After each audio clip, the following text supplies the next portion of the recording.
Take charge of your thoughts. Take charge of your life. Psychologist, author, speaker, musician, former professor, and the host of Love and Life, Dr. Karen Anderson Averill. Welcome to Love and Life. I'm Dr. Karen Anderson Averill. One topic I haven't covered extensively on the program is sex. So, when life coach Laurie Gerber reached out to me and requested to appear on the show to talk about sex, in particular her controversial philosophy about it, I figured it was high time we delve into this most important component of love and life. And of course, I was additionally intrigued about this controversial approach to sex because Laurie states it rekindled the passion in her marriage after being with her husband for over 20 years. Here's a little bit more about Laurie Gerber. Passionate about personal development, Laurie has been coaching individuals and groups for over 15 years. She specializes in relationship and marriage coaching and is the #1 marriage and relationship coach based in New York City. She spreads her message of empowerment through public speaking events such as the 2019 TEDx Brooklyn, live international events, one-on-one coaching, virtual coaching courses, and on radio and in TV appearances such as MTV's True Life Special, I'm Getting a Second Chance, A&E's The Marriage Test, The Dr. Phil Show, and The Today Show. Laurie also hosts monthly dating and relationship webinars on Match and JDate, providing dating, sex, and relationship advice to an average of 350 listeners per month. My conversation with Laurie Gerber right after this. If you're looking for some in-depth support, head over to my website, loveandlifemedia.com, and click on the Work With Me tab to schedule a consultation. Consultations will help you clarify underlying emotional and psychological concerns. We'll target limiting beliefs and thought patterns. We'll learn empowering techniques from cognitive therapy to sustainably elevate your mindset and mood. We'll identify relationship dynamics which are impeding your goals. And we'll together generate a concrete plan for moving forward to help you thrive in love and life. Schedule your consultation today at loveandlifemedia.com. I'd love to work with you. Laurie, welcome to the program. Thank you for having me, Karen. I'm very happy to be here. Wonderful. So love and life, that kind of encompasses pretty much everything you do in your work with your coaching clients and with your webinars and with your brand and your platform. So help the listeners understand a little bit about you and your journey to get into this space. And then we'll tease them up that we're going to delve into specifically your controversial, apparently, perspective on sex. Yes. All right. So Laurie Gerber, head coach, Handel Group Life Coaching. I've held many roles at Handel Group over the years. We are about 16 years in the business, started out when life coaching barely even existed. I developed a method of personally coaching people in all areas of life. And we developed it at MIT and Stanford. And then we took it out to 50 other colleges and universities around the world, did work with thousands and thousands of individual clients. And now finally we do it digitally through an online course and webinars. So, and then I've also been, on the side, doing webinars for dating sites, doing one-on-one couples retreats. So personally for me, one of the things that was most impactful in my coaching journey, being a client, was the work I did on my love life. And so that is one of my personal specialties. I came to life coaching because I wanted to do something with my life. I was running a small business before I came to this profession. I looked over at Lauren Handel-Zander. So if you want to know where the name Handel Group comes from, it's just her maiden name. And she was living the life that I wanted in her marriage, in her sex life, in her professional life, in her parenting, in her health and body. And I said, I gotta get me that. Like, even though I've been doing personal growth for 20 years, for some reason, I don't have what she has and I want it. So I hired her. She taught me the method. And within, I don't know, I would say between 3 and 6 months of being around her in that capacity, I knew I wanted to never shut up about what I learned because I never want to forget what I learned. So that's the long story long. I love that you had this idea and this notion that whatever you were doing wasn't quite it, right? And so then you saw someone, you said, yeah, like I want what she's got. I want to be doing life the way she's doing life. And so many of my listeners they're just inquisitive, they're curious, they're whip smart, and they know that they're doing a lot of things right, but they're just lifelong learners and they want to know how to do it all just a notch better and just keep growing and continuous improvement and all the things. And I love that you have that personal, like, it's not only that it was grounded in what was coming out of these top tier institutions, but also you've seen it work in your personal life, which just really makes it so powerful, I think, when you share what you've gone through and then hope to encourage and inspire others to strive for. Exactly. I was really actually amazed by how much formal education I had had and also how much personal growth education I had had, but nobody had ever kind of brought it all home to me, like connected the dots so that my actions and my thoughts aligned with my real dreams, like my real desires. I was good at working hard. I was good at producing results. I was good at being passionate from time to time, but I was not diligent at aligning myself up day to day, week to week, month to month. So my marriage looked good on paper. It looked good to the outside world. It was not good behind the scenes. Right. Like my parenting looked okay on the street. It was not as good at home. Same thing with my diet, right? I looked like everybody else in my family, but I knew I felt like crap all the time and was exhausted and hated shopping for clothes. Mm-hmm. And same thing with my work. Like everyone else would have been jealous. I worked from home. I made my own hours, but I was totally unfulfilled. So it really was a huge shift actually to be held to account to make real change in my life and really admit what I wanted. And you spoke to the thoughts, which is this podcast is all about taking charge of your thoughts to take charge of your life. And my therapeutic background, I'm a big fan of cognitive therapy, which of course is just getting those limiting beliefs, identifying them and challenging them and working through them and then replacing them with empowered beliefs. And so it sounds like there's some of that weaves its way through the philosophy. 100%. And what I think one of my prevailing limiting beliefs was like, this is good enough. Like my whole life was one big defense, right? Like, this is good enough. I'm better than so-and-so, that person in the family, the other generations. And no one challenged me. Because again, probably like your listeners, I was pretty successful. It looked pretty good. So no one ever challenged me. And I never even challenged me until I looked at this person and I said, oh my God, how did she figure out how to have a great career and a healthy body and a great love life with her husband and parent? At that time, we each had 2 kids. Now we both have 3. Like, what? Wow. So I had to change my thought, right? I had to admit I did not understand everything. I was not doing everything I could be doing. I had to admit I was wrong. That's a fun one, isn't it? Well, and the thoughts feel so very true because we've just continued to say them to ourselves in our inner monologue and we just keep saying them. And so then we believe them. And of course, the psych research shows that we have a confirmation bias now based on our thought processes. So I'm thinking this to be true. So I see and experience my environment such that I confirm these thoughts.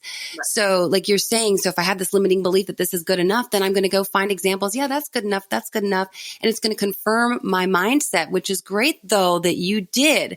In the midst of all that, you were able to see something different and recognize it and go, wait a minute. I allowed in some counter evidence. Right, exactly, which is hard to do sometimes when we just believe our own mess sometimes. Right. It's so powerful to get out of that. So you spoke to your marriage, and so let's kind of move this toward the sexy part of this conversation.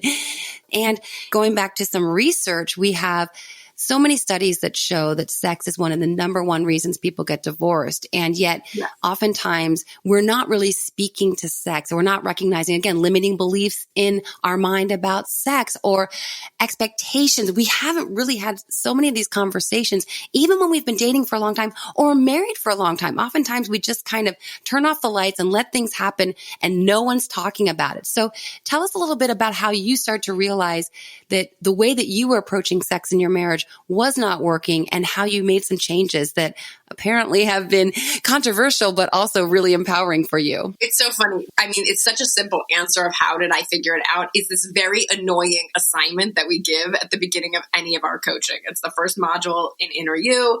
It's the first thing we give our private clients. It's the first thing we do before we even sit down with our MIT classes. We give this very annoying assignment where you are obliged to say on a scale of 1 to 10, what would represent a 10 for you in every area of your life.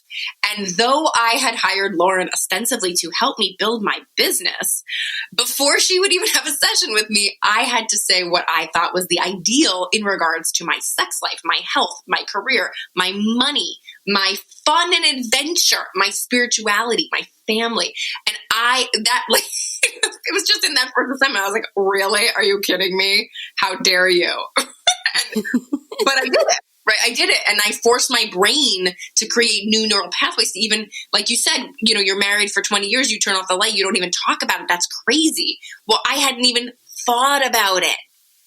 And I was with my husband 10 years at this point. I hadn't even thought about what my dream would be for sex or my dream for my body even, right? So in my world, as a feminist, nobody should even ask me. Nobody should even ask me what my dream or ideal is in regards to those very private matters that involve my body. Right? So it's just like, I managed to make it a political issue why nobody should touch that. Meanwhile, I was sad and miserable and lonely and uncomfortable and blowing my marriage. I didn't realize it until a few more sessions into coaching, but I was in the middle of blowing my marriage because I was absolutely not present and not dealing, and then making it, promoting the theory, it didn't matter. It was good enough. It was fine. Who was really even complaining? Right. So that's how I woke up to it was not all unicorns and rainbows. I had to admit it in that assignment. And then you rate yourself. If this is a 10, where are you now? And I had to give sex like a 3. Yeah. And love a 4, because at least we were co-parenting pretty well. And, we cooperated with each other. And, body a 4, et cetera, et cetera. Yeah. Were your kids little? Because that's not so unusual that a marriage during the first couple years when kids are on the scene, that the satisfaction, it starts to go down a bit based on the research because they're busy. There's diapers and there's toddlers running around and the terrible twos and that sort of thing. And so I can understand that maybe both you and your husband kind of just went like, we got stuff to focus on, and it's unfortunately not us at the moment. It's these little beings that we just created. I've been blaming my kids forever. Right. There you go. The oldest one in the book, right? Besides blaming your parents. Blaming your parents is the oldest one in the book. Then you get kids, and you can go back and forth. But yeah, I mean, we are very familiar with human beings' most common excuses, or the common culture, as I call it. And then I thought, how are we ever going to evolve as a humanity if we don't question the common culture? If we don't mess with it?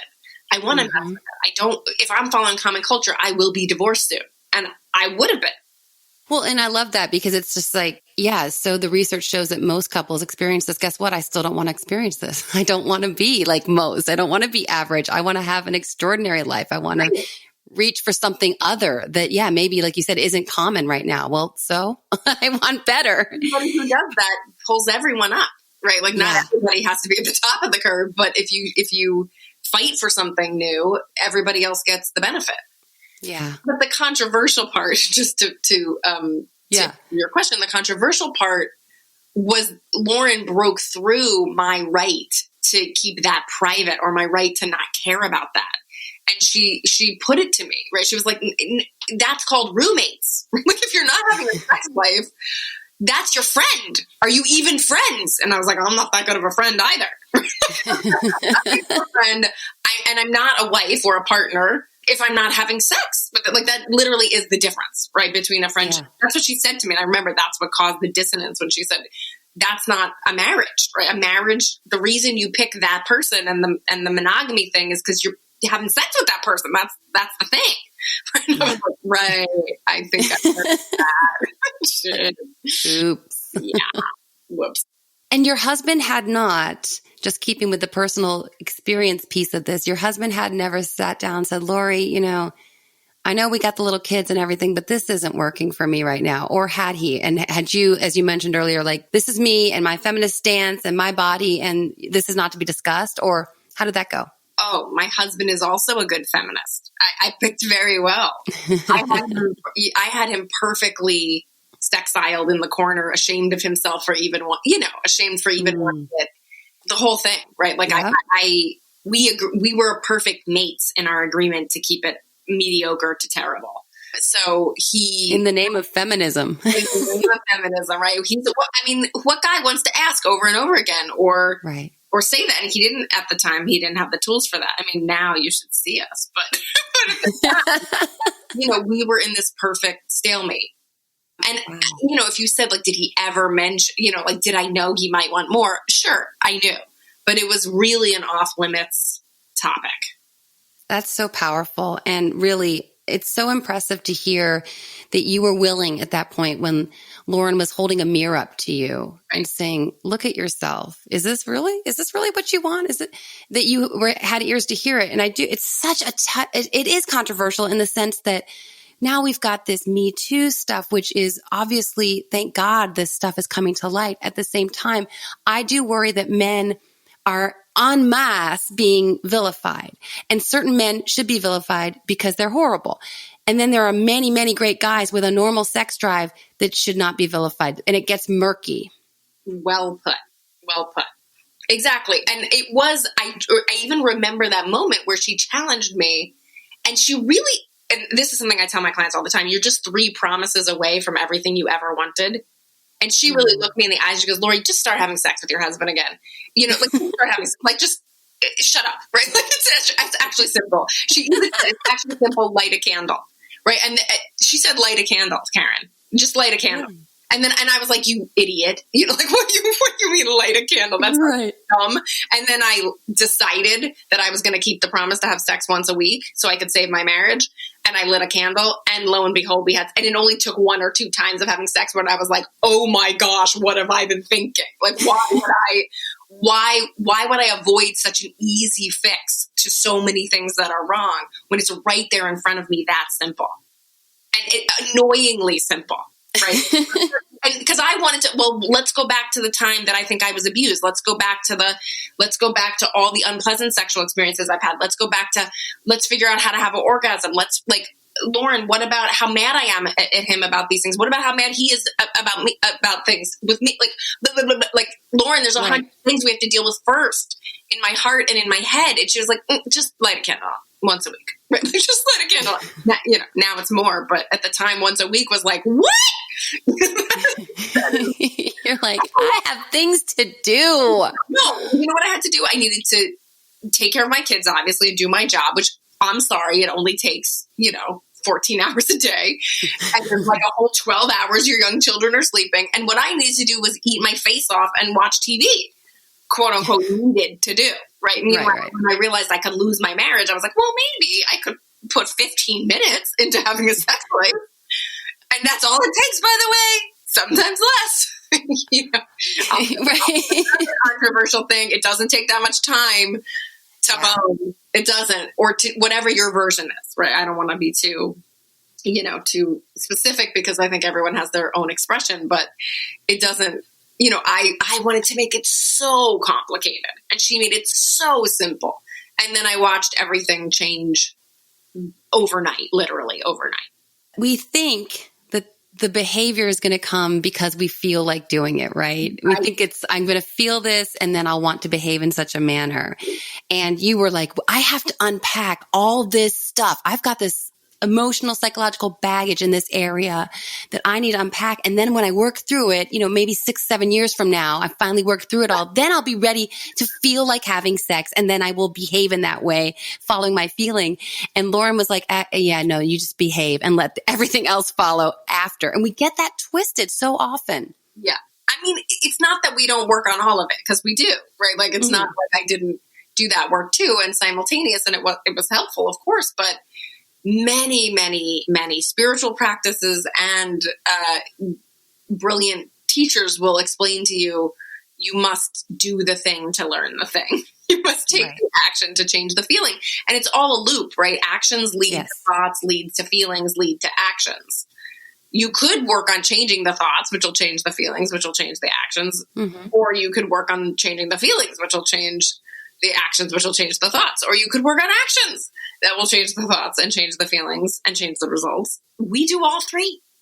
But we start with a real emphasis on action because it's just remarkable how it changes your mind, how it proves your theory is wrong.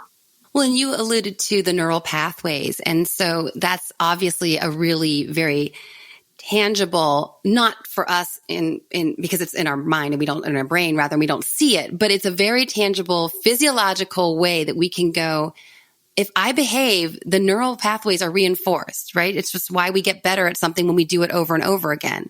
And so let me at least, if I can't right now, if trying to tackle the feelings, if trying to intervene there seems too overwhelming, or the thoughts seem so rigid and so limiting and I just don't even know how to challenge them, then let me do the thing, like you said, and then you kickstart it. You really, on a neural level, you will start rewiring your brain such that all of a sudden those feelings are easier to feel. And those thoughts that were so limiting, they've been rewired because the behaviors now, you're doing this on a very concrete level, even though it seems a little bit nebulous because it's in our brain and we don't see that.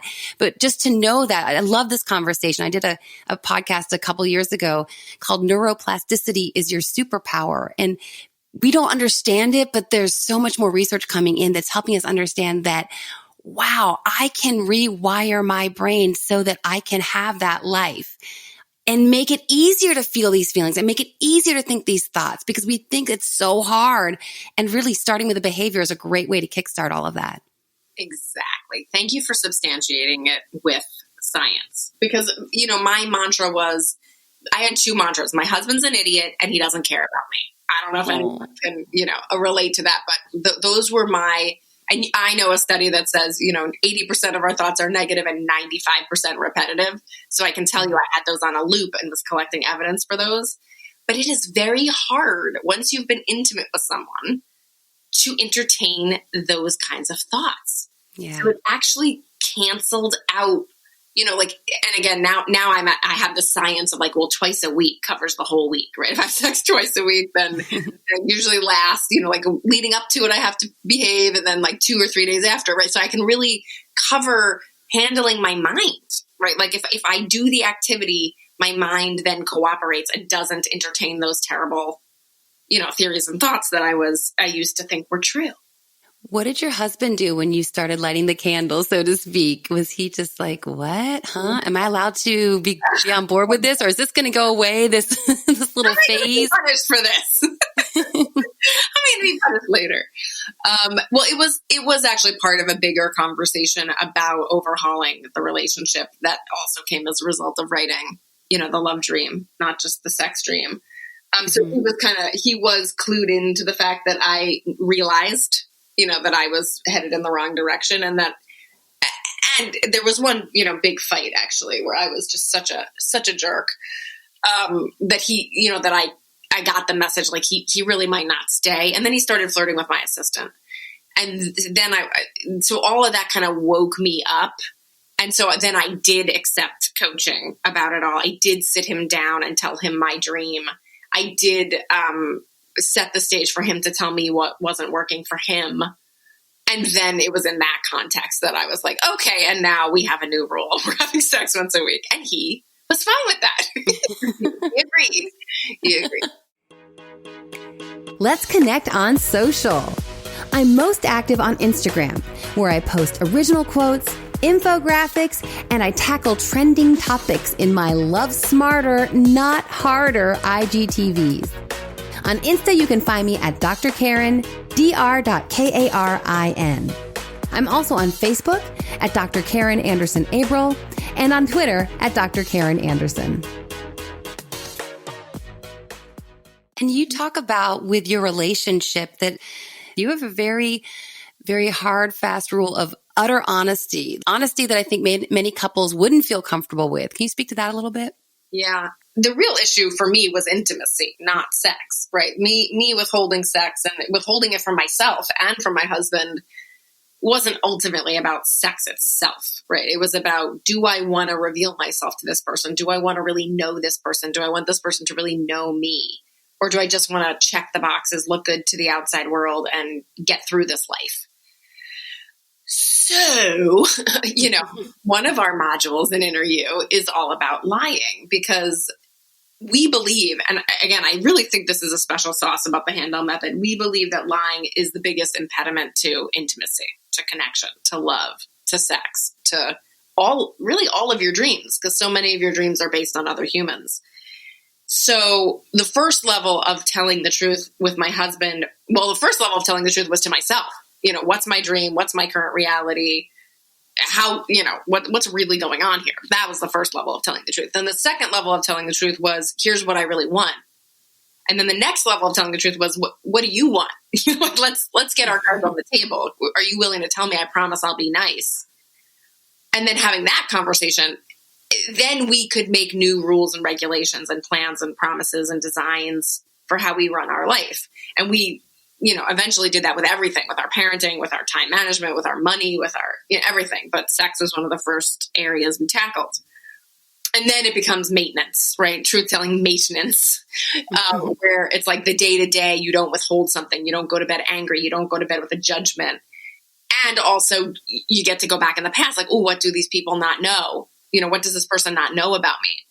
So again, we have this course, Inner You Love, where it's designed for daters to get super clear on what they want, how to tell the truth in relationships, how to date. But I did it as a married person. And I believe that even married people should go through telling the truth about who they are in love and intimacy, and go through that process of articulating it, sharing it with their partner, duking out the places where there might be, differences. Obviously, we coach you through talking about sex. We coach you about talking about all the areas you haven't been to, including what don't they know about your past? What don't they know about what you like? What don't they know? One year I was like, I told my husband all my fantasies. I literally wrote them down, everyone I could think of that I'd ever had, and read them to him. It was mortifying. It was mortifying. Can you even imagine? That's the privatest thing I can think of. And I just, I was like, I'm taking it up a notch. Why the heck not? I said, this is my person. You want to keep a marriage strong and hot? You tell them everything. You make that person your person that's allowed to know everything about you. And if they're not safe to do that with, they might not be your person. It reminds me of Brene Brown's work, of course, the vulnerability and just the power in vulnerability. The intimacy you gave lip service to intimacy. Yeah, we have a family, we're married, we have kids, and this is, of course we're intimate. But when you really took a very, very cold, hard look at it, there was an alarming lack of intimacy. Yeah. And one of the ways that you were able to cultivate it was to just be willing to be honest and vulnerable. And I think that's really beautiful. I think, when I think about some of my listeners who are dating, I think that's what they want. We all are craving, like you said, to find our person, that one person that we can just be completely 100% ourselves with, and be seen for ourselves and honored and respected and understood. A lot of my community, I just want someone who gets me, right? Who gets me. But if we're not revealing who we actually are to each other, we can't even give them the opportunity to get us. That's what I always say. I say, if you're not showing up, how do you expect to be loved? The reason you don't feel loved is because you're not there. And you're not even there with yourself, right? Literally the first assignment we give people is get intimate with yourself for 2 seconds even. How could you ever be intimate with someone else if you don't even know what you dream for? If you don't even admit your current reality? If you can't even give a rating on a scale of 1 to 10 that's honest? Right. And that's just the first module. Wow. Well, and it has to start there. And I know that that's almost a cliche in this space, is you got to understand and know and love yourself first. Well, it's not that formulaic, but I get so many questions too about this guy's doing this and I'm feeling this. And I'm thinking, the more that you understand who you are, how you're wired, what works for you, the less you're going to be willing to tolerate. And like you said, to understand and be intimate with yourself and to honor and respect yourself, then all of a sudden that foolish behavior from some boy, you're going to be like, yeah, no, that doesn't, and it's not even going to be a big difficult decision with angst. It's going to be like, yeah, no, that doesn't work for me next. Right. Not that you're going to still, you'll have feelings, you'll be sad because of the loss of the potential of the relationship and so forth. But it's just such a clarifying factor for all life if we can just get clear about who we are and what we want. I couldn't really say it better than that. we put it into the 3 H's, the head, the heart, and the hoo-ha, right? We make you literally define, I just did this for a big webinar. We literally make you make your list, like what, and tell the truth. And we question you. Like, are you sure that's the thing, right? Are you sure? Yeah. I used to think I needed, to marry a Jewish guy. And it turned out I didn't need to marry a Jewish guy. I needed to marry a guy who would let me raise my kids very open-minded, liberal Jewish. Like that's, so it wasn't what I thought. Yeah. But I'm thinking again for the dating population, because I do have a lot of folks who say things like, I don't want to play games. So I think they're going to really resonate with this idea of just being very raw and authentic. At the same time, as we're dating and getting to know someone, we don't need to on the first date be, and here's me 100% honest, open, here you go. Because that person hasn't earned our trust. They haven't earned the right to know our deepest intimate elements and parts of ourselves. So there's a bit of a process to my mind as we're getting to know someone that isn't game playing. It's still just protecting ourselves a little bit, because until we know who someone is and if they're worthy of us sharing our innermost thoughts and feelings and dreams and desires, then I think it's not wise to share too much too soon. What do you think? Is that going to fly in the face of your model and your philosophy? Not really. I think that's fair.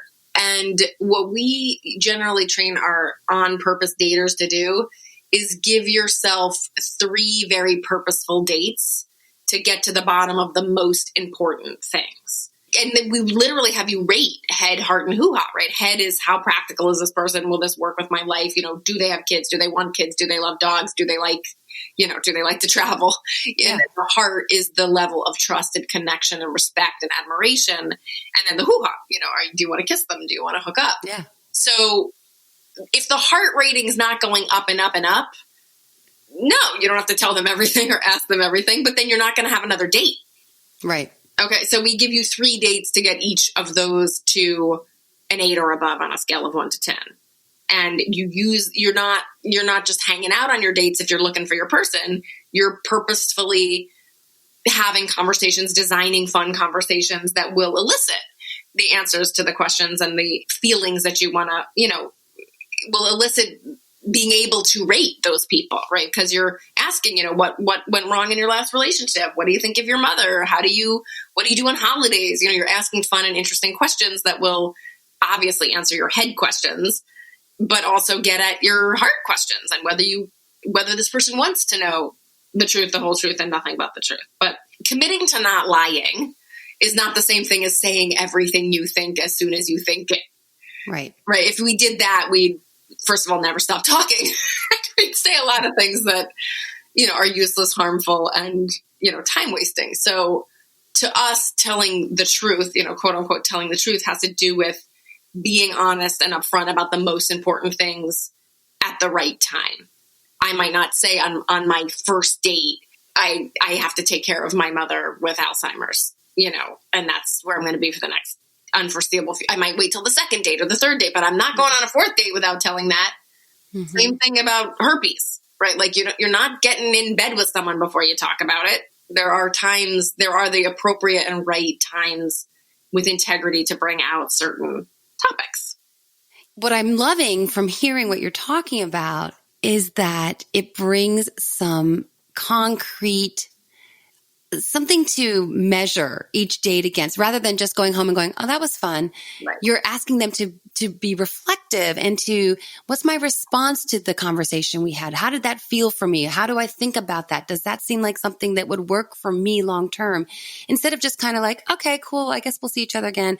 It just provides an opportunity for some direct and tangible questions, because otherwise it can all feel a little vague and the emotions can take over, or you get in your head, but the stuff that's going on in your head isn't all that useful for really processing and making sense. Yeah, we're like MIT level nerdy, There's a chart where you put in your ratings. There's a journal entry. One of our modules teaches you how to do, we call it the LSD journal, the Love, Sex, and Dating Journal. So every date gets a journal entry. Because here's the problem, right? If you don't date on purpose, if you don't date like you mean it, just like you would train for a marathon or do a project at work, the default is going to be to prove your bad theories, your lineage-based theories and your history-based theories. That's the default. So you're not just at a plateau, you're pulling yourself backward if you're not dating by design. I love it because it goes back to the confirmation bias, because we're going to have that lens through which we view dating. And I hear it all the time. All guys are this and all guys are that. And I just try to encourage my community, come on, you can't think like that, because then you're only going to see those guys. And how does it make guys feel, right? Think about that. That is the common culture. Guys suck. That's the common culture. We kill a whole gender. Like, that is not good for us, people. We are a joint report card right now. Like, if they're failing, we're all failing. We can't brand a whole community that way and then ask them to try harder and show up. It's not fair. It's like telling a kid they're an idiot and then asking why they don't, try harder on their homework. Well, yeah. And then they all suck, but I want one. Why then? I mean, exactly. I'm telling you, the other thing, the subconscious can't handle that kind of contradiction. Right. Or they want a guy, but then they don't want him to be a man, kind of hearkening back to what we talked about earlier, right? Where I want him to listen to me like a woman would listen. I want him to go shopping with me the way my girlfriends go shopping with me. I want him to talk about celebrity gossip and watch HGTV. Well, then you don't want a man. And I want him to know my body better than I'm willing to get to know my body. Right. That's love.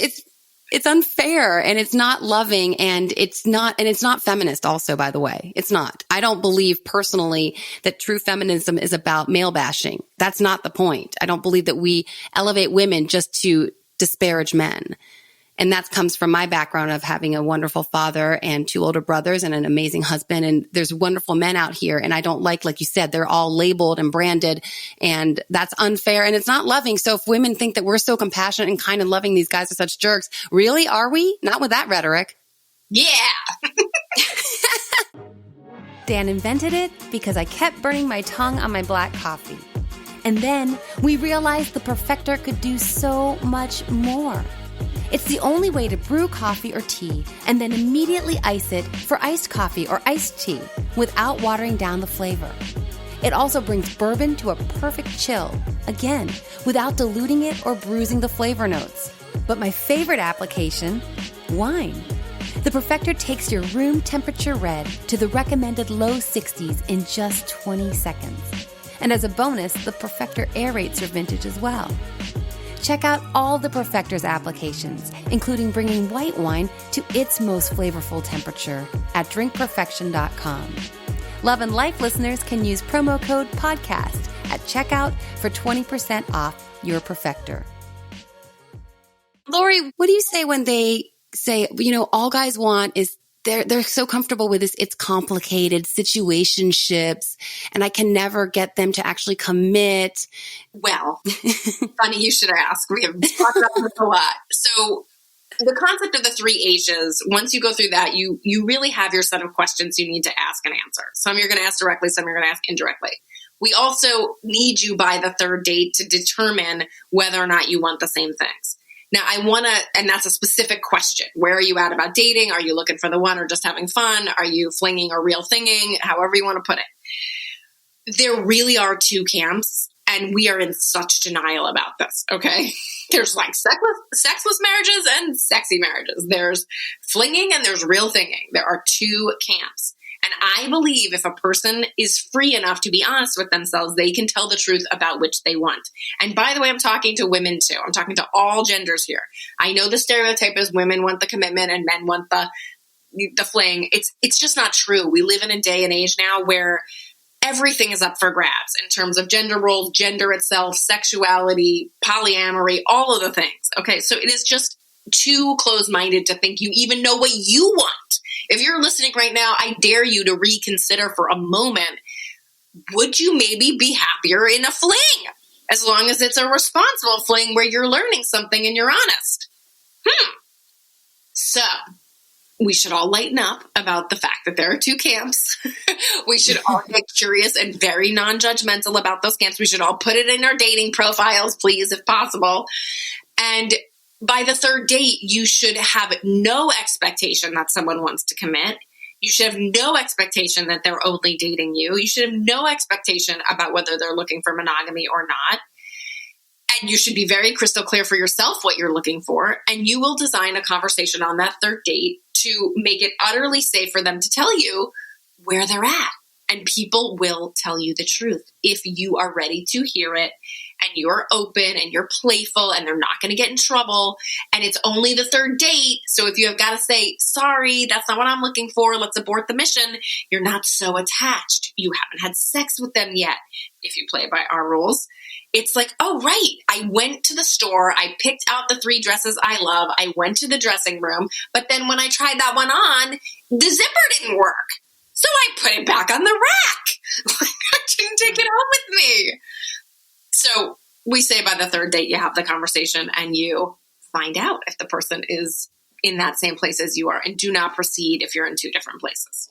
There's so much good stuff there. First of all, I'm always encouraging my community that dating is gathering information. And my dad used to say, hey, you go to the store, you try on a pair of pants, it doesn't fit. Nothing wrong with the pants, nothing wrong with you, just not a fit, right? And we take it so personally. We internalize rejection. And I'm always, again, trying to encourage, every rejection is just getting you one step closer to the right one. So I want to also highlight, you talk about no expectations, and I think people get expectations and standards confused sometimes. I'm with you. Have low expectations early on and high standards, and those are not mutually exclusive. Nice distinction. Yeah. Because you want to have your standards so that you understand. And again, it goes back to who I am, what I want, what is for me, what's a good fit for me, and not to settle at all. At the same time, when we're just getting to know someone, we can't expect anything. We don't know them yet to have these expectations. But I also love that you have a 3-date plan in place so that people who are, like you said, dating on purpose and trying to be real intentional can get to the information they need, gather that information quickly enough so that they don't have to waste their time or anyone else's time.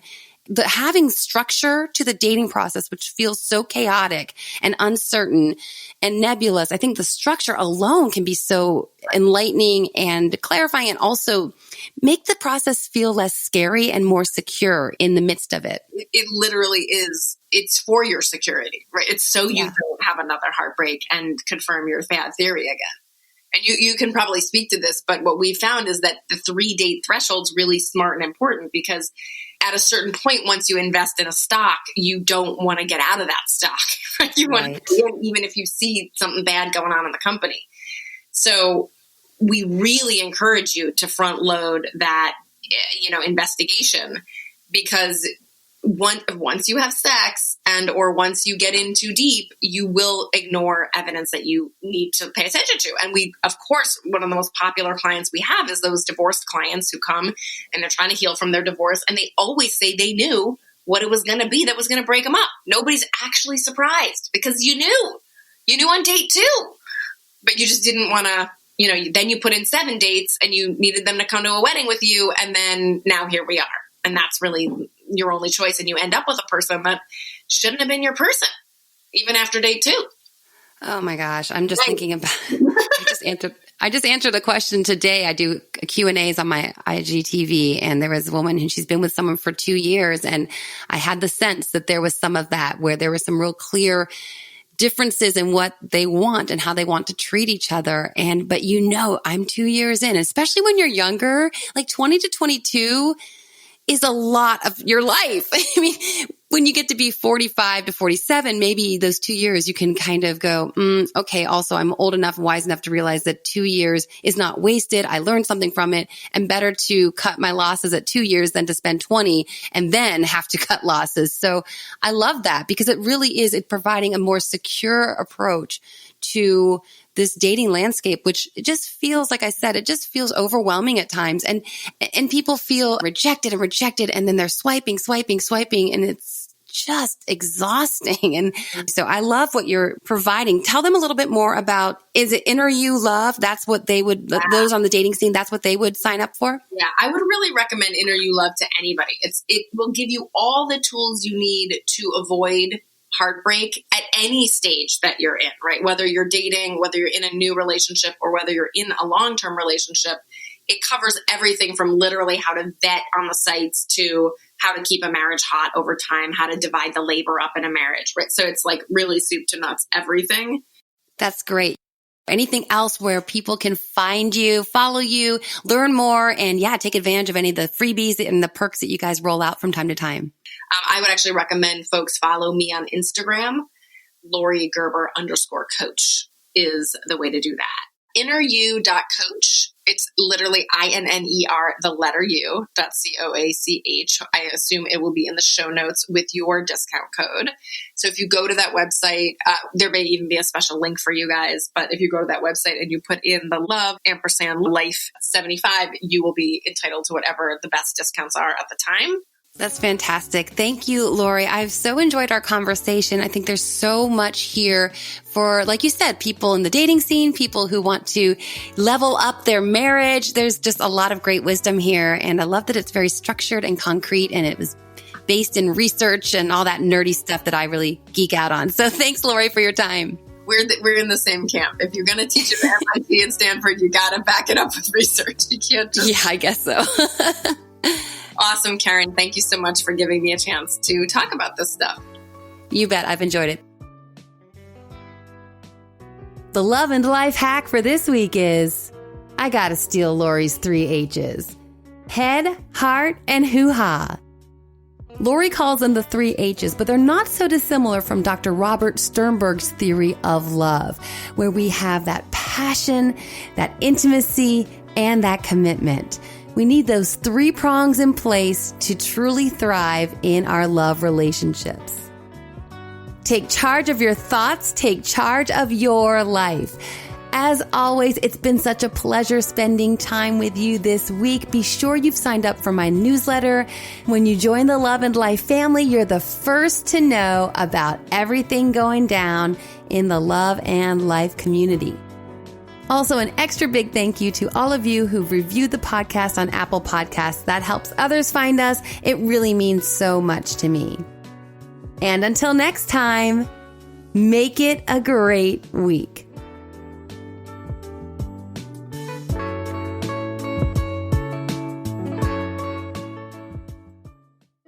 Love and Life is produced by Tim May and host and executive producer, Dr. Karen Anderson Abril.